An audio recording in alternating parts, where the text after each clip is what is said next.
Señor secretario, cuenta. Presidenta, se encuentran invitados para el día de hoy que vemos el proyecto de ley que modifica la Ley Orgánica Constitucional de Votaciones Populares y Escrutinios en cuanto a la información que debe contener la propaganda electoral. Está presente la ministra secretaria general de la Presidencia, doña Macarena Lobos, don Guillermo González Leiva, su director de Control de Gasto y Financiamiento de CERVEL, y el abogado señor Arturo Fernandoa, y telemáticamente don Gabriel Osorio. Vamos a escuchar entonces al abogado.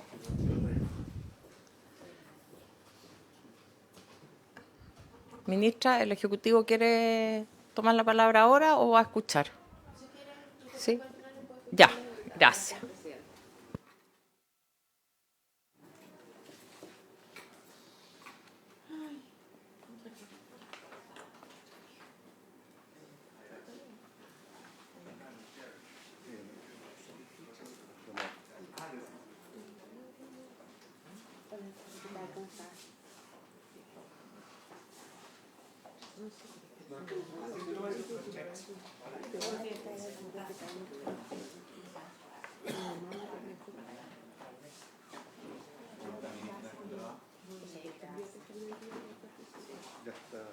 ¿Cómo está? Buenas tardes, senadora. Buenas tardes, presidenta.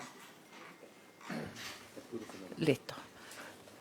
Bienvenido, colega Arturo Fernandoa. Muchas gracias por estar acá. Lo vamos a escuchar respecto a este proyecto y muy agradecida que haya concurrido.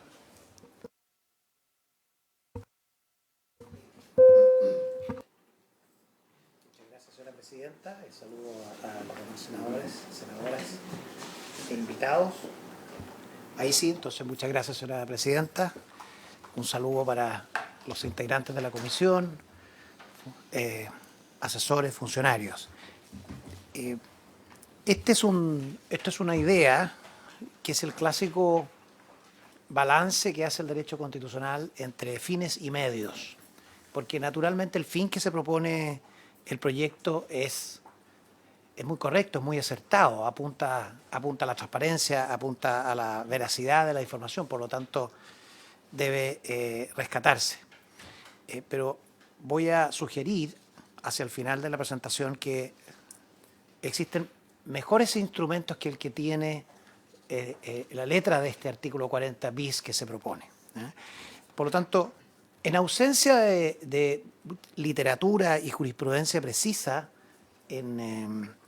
en Chile respecto a la constitucionalidad de leyes o proyectos de ley que ordenen la propaganda electoral en términos de su contenido, en ausencia de ello, revisé literatura extranjera y jurisprudencia extranjera, porque lo que tenemos aquí es efectivamente un balance, para no llamarlo un conflicto, ¿no es cierto?, entre un objetivo lícito y legítimo de la ley con un instrumento que se llama imponer un contenido a una expresión electoral, es decir, forzar a un candidato a incluir dentro de su mensaje un determinado contenido. Ese es el concepto. Entonces, en derecho constitucional comparado, esto se llama el derecho a no hablar, the right not to speak. Hay dos casos en Estados Unidos que se han pronunciado sobre esto en términos generales. Después voy a ir a la parte electoral. Estará en la minuta que dejaré, señora presidenta. Un caso importante en Estados Unidos, en 1995, fallado por la Corte Suprema norteamericana, Harley versus Irish American Gay, Lesbian and Bisexual Group. Esta es una ley estatal del estado de Massachusetts que obligó a un grupo de veteranos de guerra que estaban autorizados a efectuar una marcha pública en lugares públicos, obligó a esta ley a incorporar a otros grupos que solicitaban participar en la misma marcha, ¿no? En este caso era este grupo promotor de los derechos de las minorías sexuales. Esto terminó siendo fallado por la Corte norteamericana, la Corte Suprema, a pesar de la sensibilidad que hay en Estados Unidos con las minorías sexuales, declarando que aquí hay una infracción a la primera enmienda, es decir, al derecho a la libertad de expresión. Después hubo un caso similar, Boy Scouts of America versus Dale, que es del año 2000, que lo que ocurre aquí es una cosa clásica. Esta organización tenía un dirigente, se descubrió que él era un activista de los derechos de minorías sexuales y Boy Scouts of America lo separó de sus funciones. Demandó a la organización y la Corte Suprema de New Jersey le dio la razón.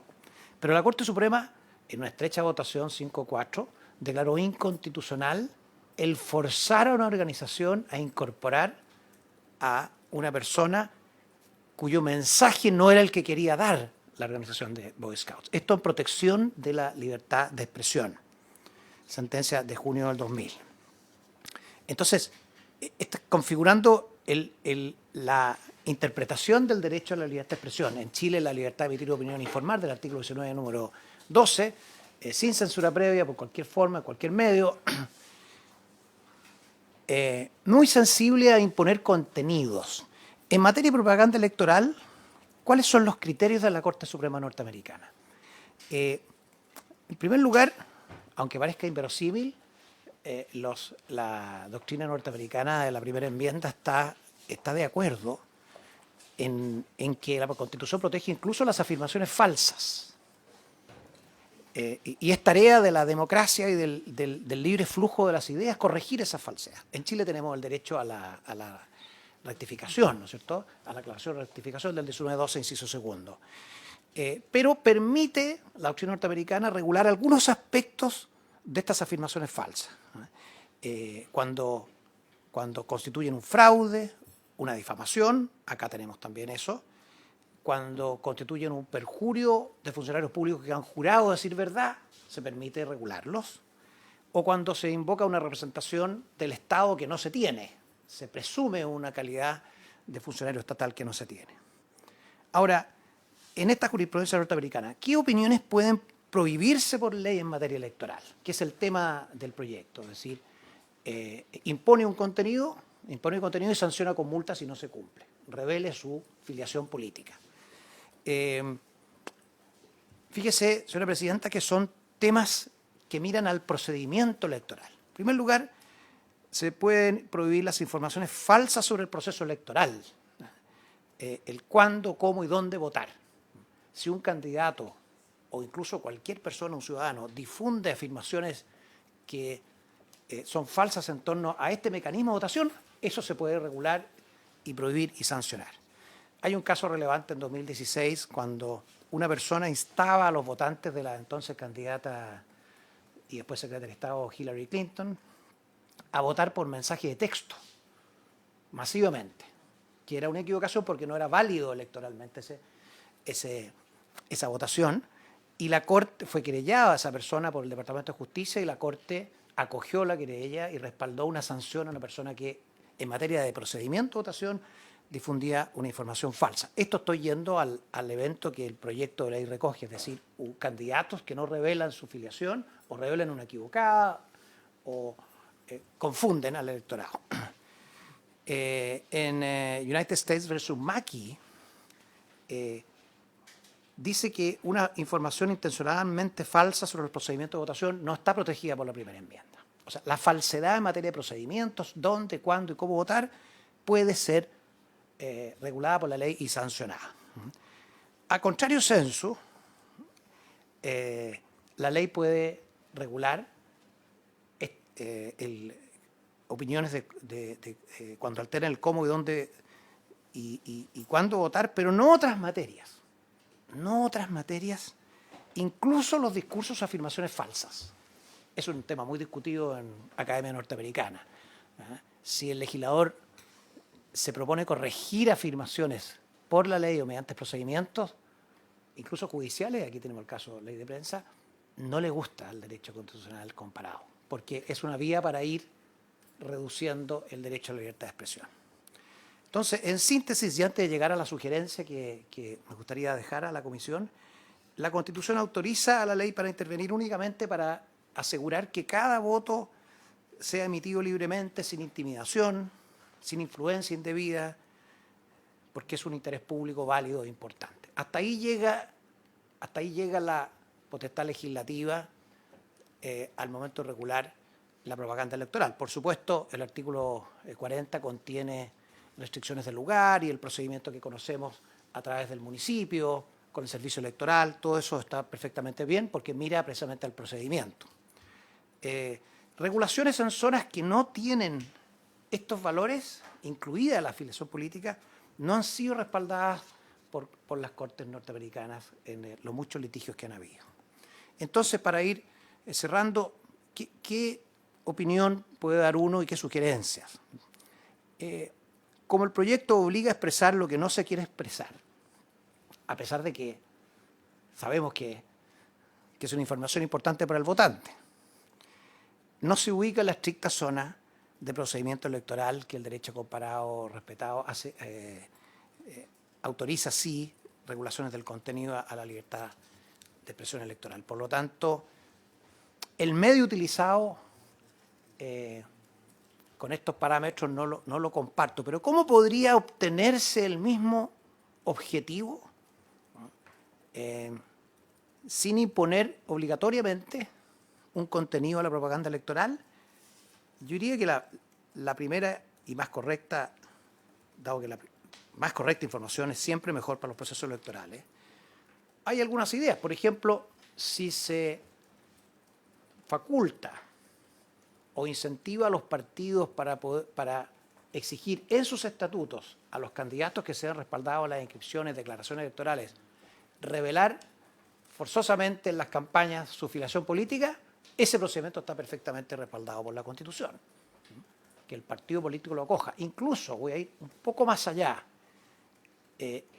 la ley podría generar incentivos a los propios candidatos o a los partidos a través del financiamiento público de campaña para premiar a aquellos que sí revelen su filiación o viceversa, descuentos razonables y proporcionados a quienes no la revelen.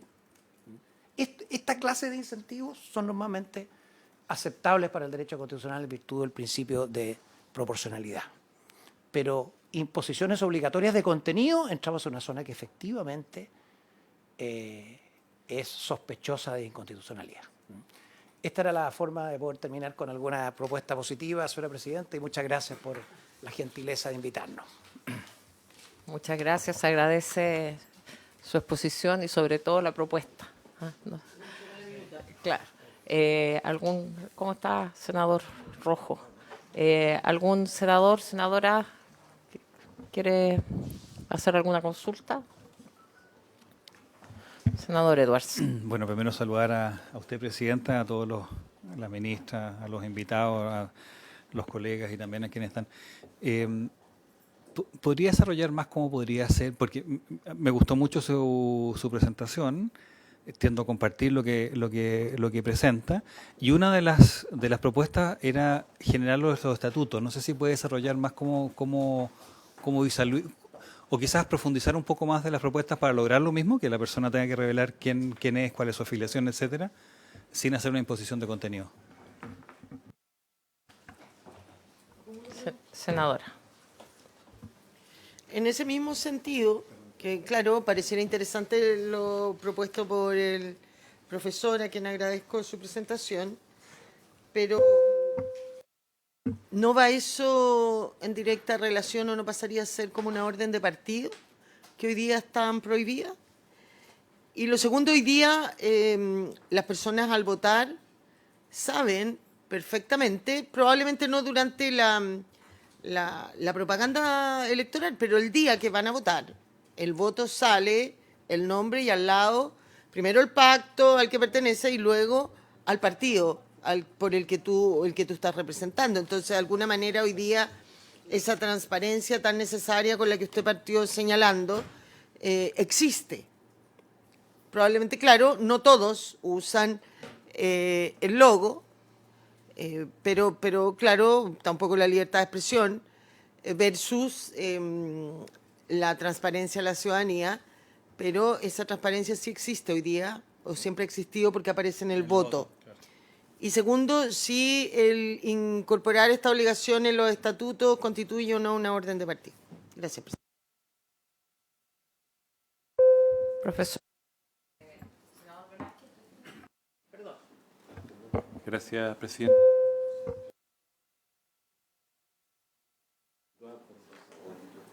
descripción que hace, los ejemplos que coloca y el aporte además que indica esto, reformar la ley de partido, entendía que era como una primera propuesta. Perdón. Sin embargo, creo que usted también en sus explicaciones dice cuestiones muy importantes, todo es muy importante, pero hay dos elementos que me gustan mucho. El no revelar la afiliación política, porque podríamos entender que no se revela cuando nada se dice. Podemos suponer que piensa así esta persona, este candidato, esta candidata. Eso puede confundir al elector, dice. Y efectivamente, puede confundir al elector.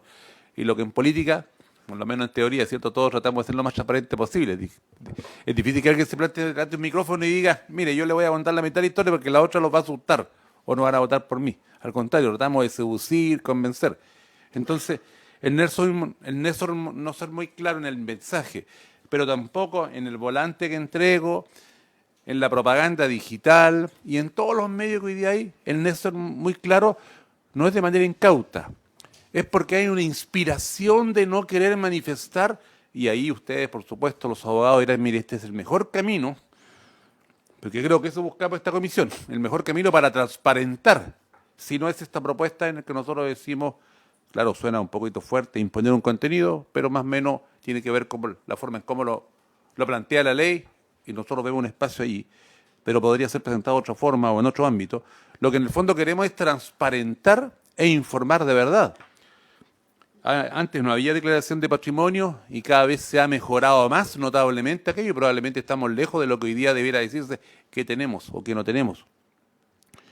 El levantamiento de secreto bancario, que a mi juicio, por ejemplo, es tímidamente que nos intentamos acercar y debiéramos hoy día en razón de los estándares que nos exige, o a lo mejor no está bien dicho, porque a veces estamos actuando efectivamente porque nos exige la ciudadanía, pero debería ser más bien motivación de una mirada más política. Pero la ciudadanía no exige mayores estándares de transparencia hoy día, de probidad. Es que tiene usted razón, porque el no revelar la afiliación política puede confundir al elector. Y porque además, como usted también lo señala, es una información importante para el votante tener claridad, mucha claridad, quién es la persona que está ofreciendo un determinado mensaje. Eso es lo que nos inspira, más allá, por supuesto, de todos los ejemplos de estos estudios comparados que usted tiene. En todo caso, hay votaciones 5-4, o sea, hay personas que efectivamente creen que hay alguna debilidad y esto puede mejorarse. Entonces, interesantes los puntos que usted ha colocado y esta discusión recién está partiendo. Gracias, Presidenta. Por supuesto. Quisiera conocer la opinión del profesor en qué tan importante es en nuestro sistema de lista política, o sea, lista cerrada no bloqueada o lista abierta versus aquellos sistemas como España que sí tienen lista cerrada y donde ahí sí se vota más por un partido que por las personas. Hoy día acá en Chile se vota mucho más por la persona que por el partido. Entonces, ¿cuál es la diferencia entre uno y otro sistema según usted?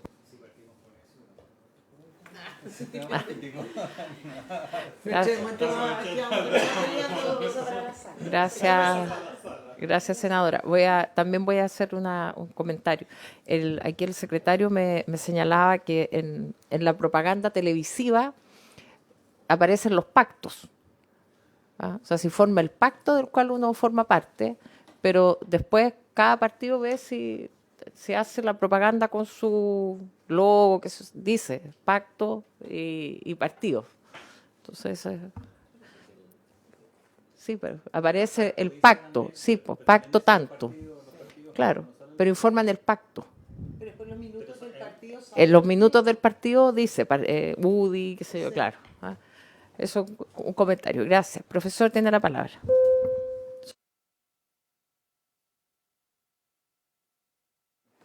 Muchas gracias, Presidenta,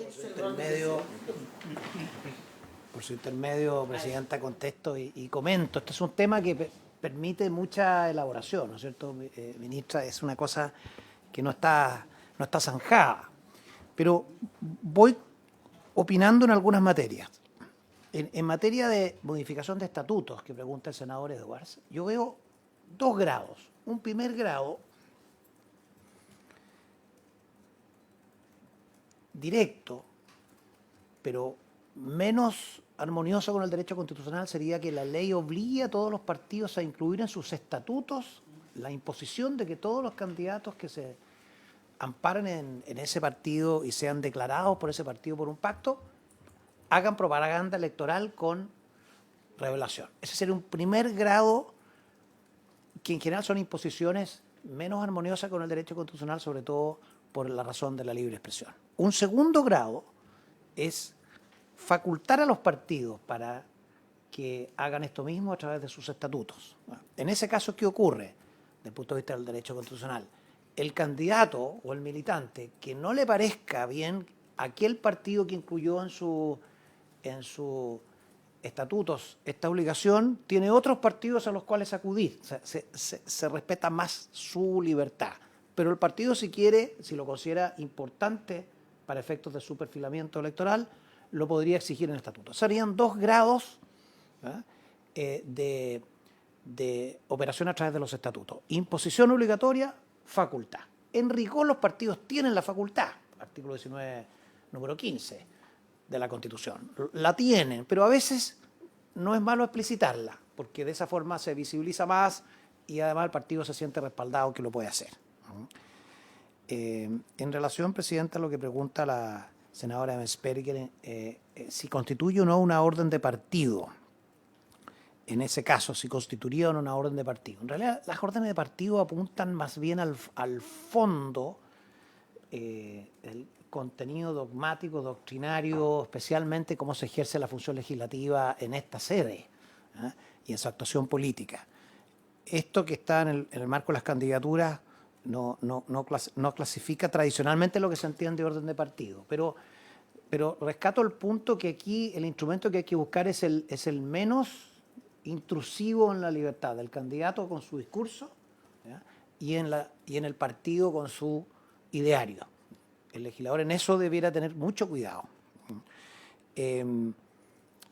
Presidente, el senador Velázquez hace una reflexión sobre la intención de la transparencia. Y obviamente eso es el objetivo y naturalmente al derecho constitucional no le queda sino reconocer la importancia que tiene. Nos descolgamos del artículo 8 de la Constitución, probidad, el ejercicio de las funciones públicas, etcétera. Eso para el funcionario público, pero aquel que aspira a ser funcionario público o a ser miembro del Congreso, por supuesto, también tiene que exhibir altos niveles de transparencia. Pero eso es distinto a exigir contenidos en la expresión de opiniones políticas. Porque supongamos que este proyecto se aprueba tal como está. Es también parte, si se entiende así, el instrumento. El siguiente paso podría ser obligar al candidato a revelar cuál es su domicilio, porque tiene efectos electorales. O que revele su declaración de intereses y patrimonio en esa propaganda electoral. O revele qué estudios tiene. Entonces empezamos a entrar en la zona sagrada de cuál es la estrategia electoral del propio candidato, que apunta a su derecho a expresar, a emitir opinión e informar sin censura previa. O sea, pienso, señor Velázquez, que hay que seleccionar el instrumento para promover esa transparencia. Esta idea de utilizar los fondos públicos para una u otra cosa creo que es una buena idea porque armoniza con el derecho constitucional, en la medida que no sea demasiado intensa, porque deja sin financiamiento a una persona porque se lo olvidó poner el partido, no. Pero sí incentivos que lleven a las personas voluntariamente a incluir lo que el legislador le interesa. En la franja electoral, efectivamente, hay una revelación de los partidos que conforman el pacto, pero ahí hay un elemento que el Tribunal Constitucional lo ha señalado muchas veces en los litigios. Como la franja electoral es una imposición a los medios de comunicación social, que son concesionarios de televisión, de un espectro que es bien nacional de uso público, el legislador tiene derecho a hacer regulaciones especiales. Se ha litigado sobre esto porque se han impuesto cargas importantes a los canales de televisión y en decisiones divididas finalmente ha logrado se respaldadas esas imposiciones por la vía de que estamos trabajando con un bien nacional de uso público que es el espectro radioeléctrico. Que es distinto que si el candidato hace publicidad o propaganda política por sí mismo, con sus medios, sin usar un bien nacional de uso público. A pesar de que, interesante, las plazas, calles, también son bien nacional de uso público, pero también autoriza a lugares privados con permiso del dueño. En fin, todos estos son los temas que hay que aterrizar para seleccionar el mejor instrumento. Muchas gracias. Gabriel, sí. Muchas gracias, profesor Fernando. Le agradecemos mucho su exposición y su buena disposición. El colega abogado Gabriel Osorio, que está teleconectado. Muy buenas tardes. ¿Me escuchan? Sí. Tiene la palabra Gabriel. Muchas gracias, señora presidenta, y por su intermedio, en primer lugar, saludar a todos los presentes en la Comisión de Gobierno. Es un gusto poder encontrarme el día de hoy emitiendo una opinión respecto a un proyecto tan en particular como lo es la develación de los partidos políticos que, comillas, patrocinan las candidaturas de las personas a cargos de elección popular. Y antes de entrar en materia, yo quisiera hacer algunas acotaciones, o más bien hacer algún recordatorio sobre cómo funciona el derecho electoral chileno. En primer lugar, cabe recordar que las declaraciones de candidaturas no las hacen los candidatos. Ningún candidato se acerca al servicio electoral a decir yo soy candidato. El artículo 3 de la ley número 18.700 es súper clara. Quienes realizan las declaraciones de candidaturas son los presidentes y secretarios generales de los partidos políticos, con su firma. Sea que vayan en una lista o que previamente hayan conformado un pacto electoral, declarando entonces así las candidaturas todos los partidos que conforman dicho pacto electoral. Por lo tanto, analizar la propaganda electoral y la propuesta que se plantea en el presente proyecto sin mencionar el hecho que las declaraciones de candidaturas son suscritas y son realizadas por los partidos políticos y no por los candidatos es fundamental. En segundo lugar, esto constituye también una materialización de lo que podríamos señalar que el derecho a elegir y ser elegido normalmente, que está regulado en el artículo 12 de la Constitución, que son los elementos de la ciudadanía, normalmente se encuentran más bien, si bien no supeditados, se ejercen preferentemente sobre todo el derecho a ser elegido a través de los partidos políticos y por excepción a través de candidaturas independientes. ¿Por qué? Porque los partidos políticos tienen ciertos privilegios que no tienen las candidaturas independientes. Pueden declarar candidaturas sin la necesidad de juntar firmas, tienen derecho a un anticipo, tienen derecho además al financiamiento permanente de los partidos políticos contemplado en los artículos 40 y siguientes de la Ley de Partidos Políticos, entre otros. Y además, cabe ser presente que cuando un partido político se presenta o va a participar en un proceso electoral mediante un pacto electoral, además puede declarar candidaturas independientes. Entonces, ¿cómo se declaran las candidaturas? En primer lugar, los partidos políticos pueden declarar candidaturas de afiliados y cuando van en pacto electoral, además de los afiliados, pueden declarar candidaturas independientes. Entonces, cabe hacerse la pregunta, yo estaba escuchando la exposición de mi distinguido colega, el profesor Fernando A., cabe hacerse la pregunta de cuánto y cuán intensa puede ser la regulación en la materia de propaganda electoral, que es lo que nos aboca el presente proyecto, cuán intensa puede ser la regulación y si es que la propuesta sería o no sería inconstitucional. En mi opinión, la propuesta no es inconstitucional. ¿Por qué? Porque no está contrariando la voluntad de un candidato, en atención a que ese candidato siempre va a hacerlo en la medida de que el partido político declare su candidatura. Eso es lo primero. Si no, podría ir como independiente puro, juntando sus firmas, y ahí no necesita la declaración de candidatura del partido político. Pero cuando el partido político lo declara, es el partido político el que decide llevarlo como candidato. No puede por sí mismo un afiliado a un partido político ir o ser candidato. Entonces, aquí creo yo que no se trata de imponer a un candidato a develar lo que quiere ocultar, porque en primer lugar no hay nada oculto cuando él permite que su presidente y secretario general de un partido, aunque sea independiente cuando vaya en pacto electoral, declare su candidatura. Porque sin la voluntad, llamémoslo así, de los partidos políticos, no hay candidatura que discutir, porque no existiría.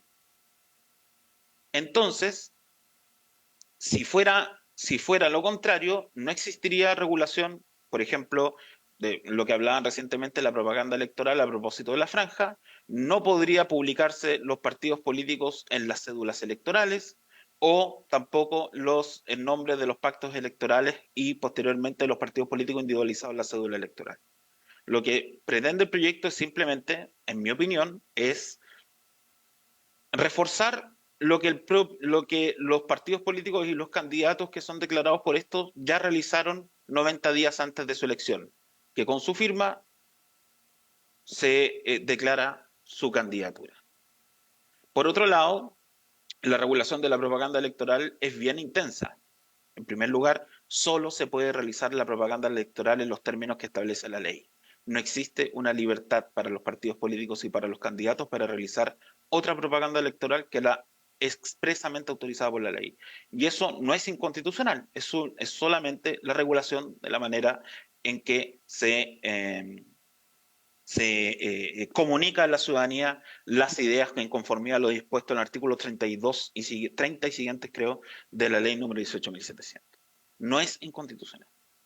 Tampoco, en mi opinión, sería inconstitucional, puesto que la obligación de publicar el partido no sería sino consecuencia de señalar qué partido fue el que declaró su candidatura. Porque como dije anteriormente, los candidatos no existen por sí mismos salvo que fueran independientes puros. Solo existen en razón de que la voluntad de un partido político manifestada por su presidente y su secretario general los declara 90 días antes de una elección en conformidad al artículo 3 de la ley 18.700. Y además, sería otra medida de transparencia, porque así como en algún momento, recuerdo yo, hace muchísimos años, 10, estamos en el 2025, sí, 10 aproximadamente, se discutía si era inconstitucional que se prohibiera el financiamiento de la propaganda electoral por parte de personas jurídicas. Ya existe un acuerdo de que el financiamiento de la propaganda electoral por parte de personas jurídicas a candidatos está prohibida. Se discutió en su oportunidad si la regulación de la propaganda electoral en espacios públicos como bienes nacionales de uso público, la manera en que debe realizarse era o no era inconstitucional. El Tribunal Constitucional reiteradamente ha señalado que esa regulación intensa es también constitucional. Luego, la medida o la sanción que se propone, que es la del artículo 150 de la ley 18.700, que es una multa creo que de 3 a 5 o de 3 a 5 unidades tributarias mensuales, sería proporcional al incumplimiento de una obligación en materia de propaganda electoral que dice relación con básicamente decirle a la ciudadanía, mire, en realidad a mí me declaró el partido A, me declaró el partido B o me declaró el partido C, que es un hecho público que consta en cada una de las declaraciones de candidaturas que los partidos políticos realizan 90 días antes de una elección. Ahora bien, ¿qué sugerencia podría hacerse al proyecto en cuestión? Que son muy sencillas y que dicen relación con su redacción. Una, que se agrega un artículo 40 bis en que se señala que la propaganda electoral debe indicar el partido político que haya patrocinado la candidatura. Habría que cambiar la expresión patrocinio por declarado, que haya declarado su candidatura. Y en caso de que el candidato sea independiente, declarado nuevamente en vez de patrocinado por un partido político, deberá indicar tal situación, porque así también lo autoriza las asociaciones entre partidos políticos e independientes que incorporó la ley 20.840 que sustituyó el sistema binominal por un sistema proporcional. Es cuanto puedo señalar, señora presidenta. Muchas gracias. Muchas gracias, profesor. Senadora Bensperger. Gracias, presidenta. Mire, no estoy de acuerdo con parte de lo que señala el profesor Osorio, ¿no es cierto? Yo creo que lo que hace este proyecto es absolutamente distinto con regular la propaganda en bienes de uso público, ¿no es cierto? Son absolutas y completamente distintos, no son comparables. Lo mismo que tampoco es comparable cuando uno cree que algo puede afectar la libertad de expresión versus el decidir como Estado, como país, como sociedad, que no queremos que hayan aporte de personas jurídicas a las campañas políticas. Eso no afecta la libertad de expresión, regula otras cosas. Y acá a mí me parece que es peligroso entrar en esto. Primero, porque yo comparto el objetivo de la transparencia, pero estaría mucho más de acuerdo con ellos si nunca nadie supiera de qué partido eres, ¿no es cierto? Pero usted mismo lo dice, son los partidos políticos los que declaran, en la propaganda televisivas aparecen los partidos, en el voto aparece el pacto y el partido, en todas las entrevistas que los medios de comunicaciones le hacen a los candidatos, particularmente a los candidatos parlamentarios, te parten presentando, diciendo tu nombre y el partido que representas. O sea, aquí no hay una falta de transparencia en la ciudadanía que no sepa, mire, esta señora de dónde viene, cuál es su origen, a quién representa. A mí, ¿qué es lo que más me preocupa en esto? Primero, bueno, si nosotros aprobamos esto el día de mañana, entonces vamos a regular qué es lo que puede poner en un flyer los candidatos. Solo va a poder poner cuáles son, en el caso de los parlamentarios, no sé, los proyectos de ley o las mociones parlamentarias que va a patrocinar. Puede poner A, B, C. Yo de verdad que creo que esto sí afecta el derecho de libre expresión, de libertad de expresión, y por lo tanto creo que al menos está en el filo de la constitucionalidad. Creo que la mayoría, no sé, yo he puesto, no tengo problema en poner el partido en el que milito. Si me diera vergüenza eso no lo pondría, no militaría, ¿no es cierto? Y sería independiente.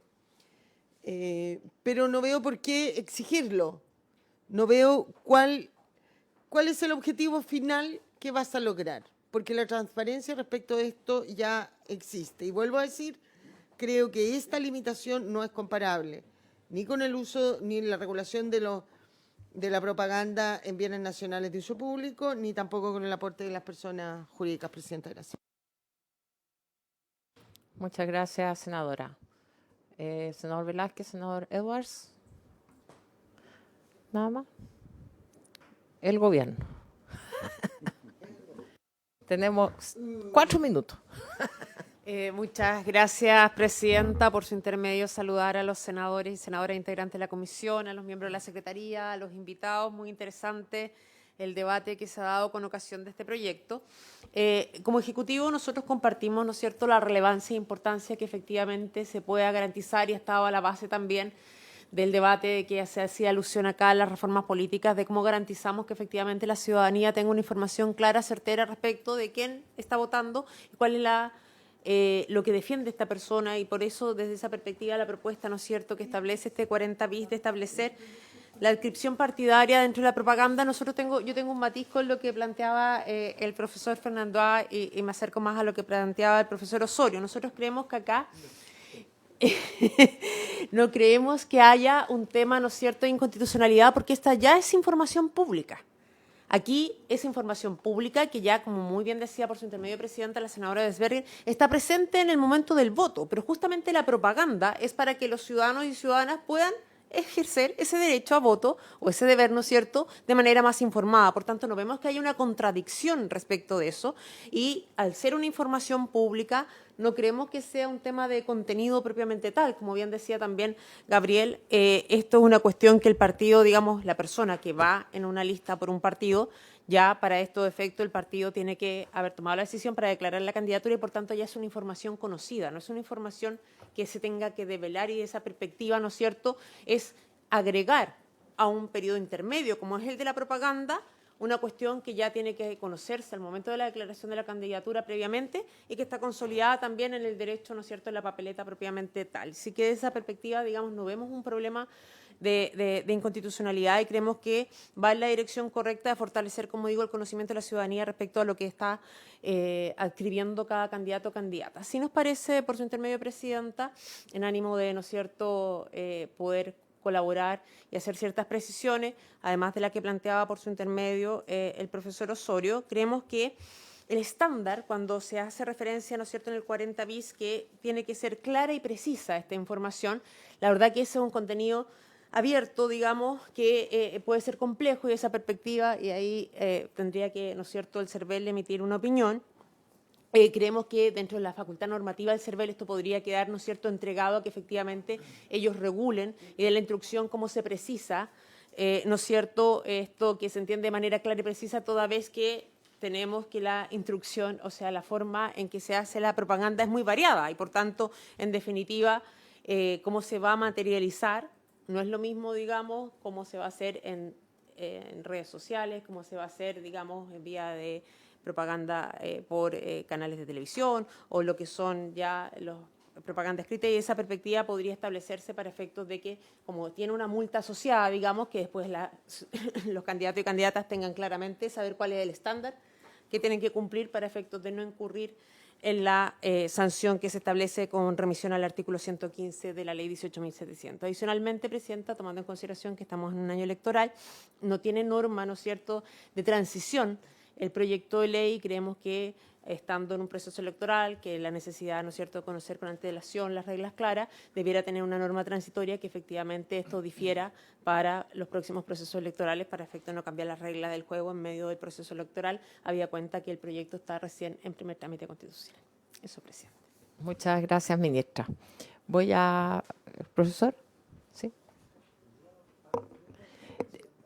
Si me permite, para darle la palabra al CERVEL, que está presente aquí, y vamos a prorrogar por 10 minutos, ¿les parece?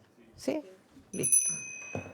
Don Guillermo González, su director de Control de Gasto y Financiamiento Electoral del CERVEL, tiene la palabra. Sí, Presidenta. Bienvenido. Muchas gracias. Por su intermedio, saludar a los senadores presentes, integrantes de la comisión, y a la ministra y al profesor, por supuesto. Bueno, en opinión de este organismo electoral, nosotros no tenemos ninguna observación en términos técnicos respecto a la implementación de una norma como la que aquí se propone. Coincidimos en que apunta a mejorar la transparencia y contribuye a un voto informado. Sí, nos gustaría dejar algunos aspectos que la comisión debería tener a la vista de prosperar la discusión legislativa. La primera tiene que ver con, una vez superado el proceso de declaración de candidatura, como lo detallaba el abogado Osorio, el director de servicio electoral tiene obligación de registrar, y aquí valga la redundancia, en el registro especial de candidatura, la manera en que los candidatos participan y llegan a la papeleta. Por lo tanto, la información que debe contener esta propaganda electoral, insisto, de prosperar esta indicación, es la que está contenida entonces en el registro especial de candidatura, que está regulado en el artículo 21 de la 18.700. En segundo lugar, me gustaría decir que, si bien es preciso lo que señaló el abogado Osorio en términos de que las candidaturas son declaradas por los partidos, y en eso yo también traía una sugerencia de que no es correcto decir el partido que patrocina. El término patrocinio está entendido en la 18.700 mayoritariamente a la obtención de firmas para los candidatos independientes puros. Por lo tanto, aquí son los partidos los que declaran sus candidaturas, y en eso también lo debería decir de esa manera, pero aquí una precisión importante. En las elecciones parlamentarias son los partidos los que declaran las candidaturas. En las elecciones regionales y comunales son los pactos los que declaran las candidaturas. Por lo tanto, si luego la obligación es que los candidatos independientes deben indicar con claridad cuál es el partido que lo declara, en las elecciones de gobernadores, alcaldes, concejales y consejeros regionales tendrían que indicar el nombre del pacto, no el nombre del partido. Esa es una cuestión que se debe tener presente. Lo otro que me gustaría decir es que si lo que se apunta es que esto otorgue mayor transparencia y contribuya al voto informado, bueno, los independientes puros, entonces, ¿qué deberían decir? O sea, ¿por qué deberían quedar excluidos de una norma como esta? En ese caso también deberían indicar que son candidatos independientes fuera de pacto, como los denomina la ley, o independientes puros, como los conocemos habitualmente, si es que el espíritu entonces es contribuir a una mayor información. Y en esto coincido con la ministra, yo también traía aquí como un aspecto a considerar, es que esto requiere luego una instrucción. O sea, no es lo mismo que una paloma, como tradicionalmente se conoce la propaganda que se instala en los espacios públicos, tenga una desproporcionalidad en el tamaño de la letra, digamos. Si finalmente se va a dar cumplimiento a esta ley con una letra muy pequeña, aquí seguramente es similar a lo que pasa con el etiquetado de los alimentos, digamos. El sello tiene una proporcionalidad respecto al envase. Aquí debería ser de una manera similar, y de igual manera en el caso de la propaganda en radio, por ejemplo, que también el avisaje no termine siendo como las frases legales que se ponen al final de los avisos generalmente de las instituciones financieras, en donde no se entiende nada. Entonces, finalmente aquí también debería haber una suerte de regulación, de manera que el cumplimiento de esta norma sea finalmente que apunte a lo que se busca, que contribuya al voto informado y a una mayor participación. Eso, Presidenta. Muchas gracias, don Guillermo. Ahora le doy la palabra al profesor Fernando A. Gracias, Presidenta. Es para, escuchando también a nuestro distinguido colega y también amigo, el profesor Osorio, este es un tema interesante, este principio que formula en el sentido de decir, aquella información que es pública, entonces estamos autorizados como legisladores a obligar que se incluya en una propaganda electoral. Hay que tener cuidado con ese supuesto por la siguiente razón, porque se discute qué es lo que es público. Nosotros en Derecho Constitucional tenemos una discusión respecto de la información que obra en poder de la Administración del Estado. Esta es una discusión que emana del artículo 5º, entiendo, de la Ley 20.500 sobre transparencia, en relación al artículo 8º de la Constitución. Porque el artículo 8º de la Constitución dispone que son públicos los actos del Estado, sus procedimientos, sus fundamentos. Pero el artículo 5 de la Ley 20.500 dispone que es pública toda la información que obre en manos del Estado.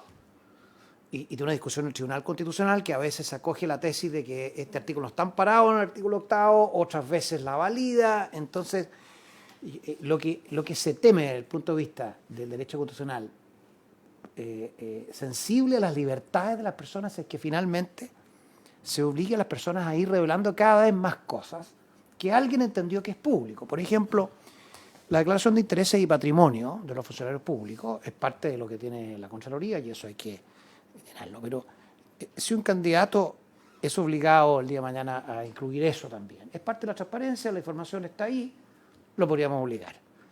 La declaración de impuestos, obra en manos del Estado. Claro, hay principios de reserva, lo que se quiera, pero alguien va a decir, oiga, pero esto es parte de la información que yo quiero tener por transparencia.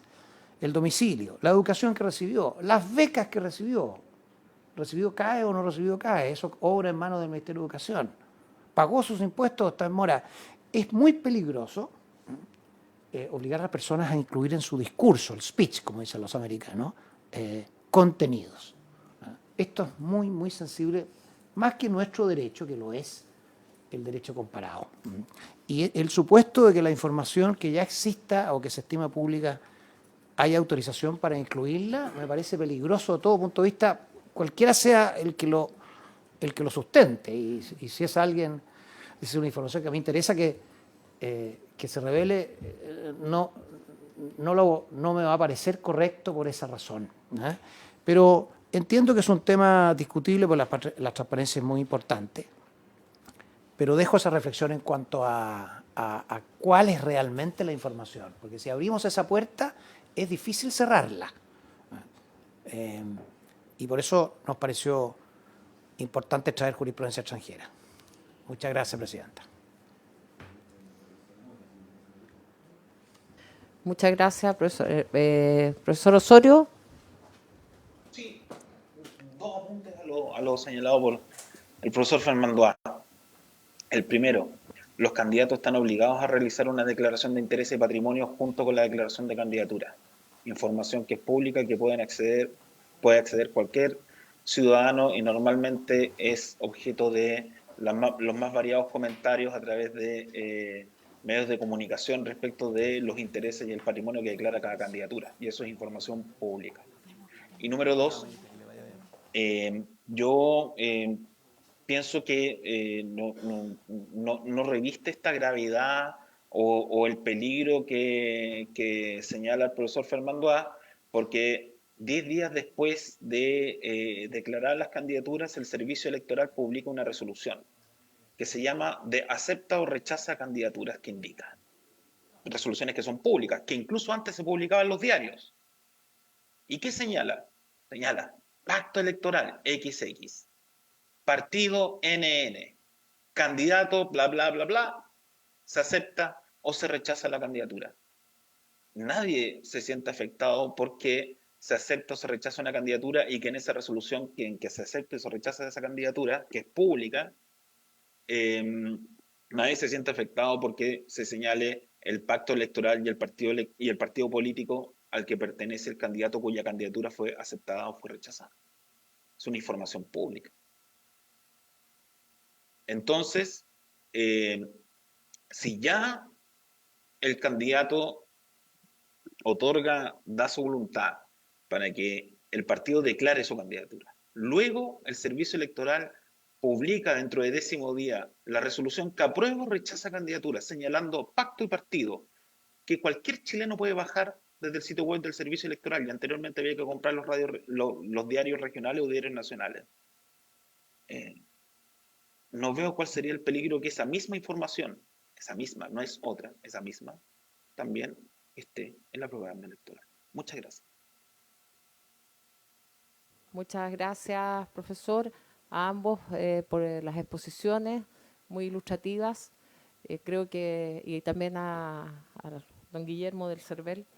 Creo que esto es lo más interesante, por lo menos lo que más me gusta a mí de ser abogada, que siempre uno puede tener dos visiones que pueden ser contrapuestas, pero aquí también hay libertades, hay derechos que ponderar, y es bien importante esto si finalmente, porque yo me preguntaba, un candidato o candidata tiene libertades, sí, pero también la ciudadanía tiene derechos a saber por quién está votando. Entonces, esto del peligro que aludía el profesor Fernando A., también, claro, hay temas que son muy sensibles, pero también pueden ser necesarios que la ciudadanía los conozca. O sea, este debate es bien interesante al final. Así es que yo les agradezco mucho, ha sido muy ilustrativo, y les propongo a los colegas que votemos en general. ¿Quiere pensar? Ya. Por supuesto, usted está en su facultad. Yo preferiría dejarlo para la próxima. Si quizás podemos decidir en el inicio, pero si me obligo a votar, prefiero para la próxima. Entonces, quedamos hasta aquí. Se levanta la sesión. Muchas gracias a todos.